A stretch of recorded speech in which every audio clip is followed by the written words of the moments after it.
नमस्कार, आप देख रहे हैं ग्लोबल इंडिया टीवी और मैं हूं आपके साथ प्रियांशु शर्मा।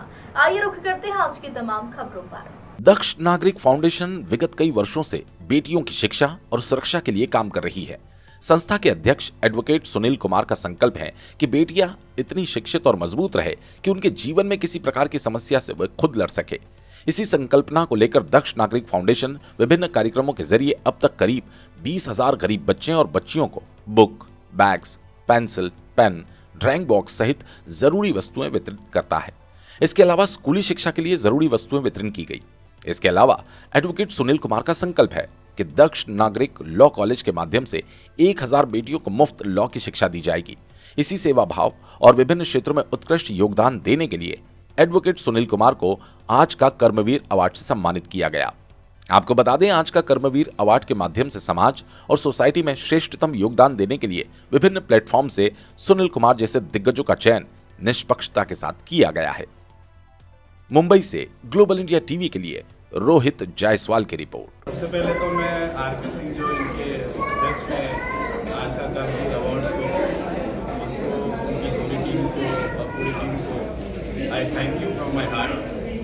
और हम लोगों को अगर ये अवार्ड दिया गया तो इससे मुझे ना कहीं मेरे लिए एक प्लेटलेट की तरह काम करेगा, क्योंकि यहाँ आके इतना मोटिवेशन मिला और जो काम हम कर रहे हैं बच्चों को एजुकेट करने का, वो बच्चियाँ जिनके एजुकेशन के बारे में उनके माँ बाप ही नहीं सोच रहे और न सोचने का कारण ये है कि उनकी कैपेसिटी नहीं कि उसको एजुकेट कर सके। उस चीज़ में जो मैं काम कर रहा हूँ उस काम को करने की ताकत आज दोगुनी हो चुकी है और मेरा ये बोलना है और मेरी ये इच्छा है कि ये जो अवार्ड शो है कि अगले साल इससे भी बड़ा ग्रैंड हो और अगर हमें भी मौका मिले तो हम 20 अवार्ड में किसी न किसी तरह से कॉन्ट्रीब्यूट करने की कोशिश करेंगे।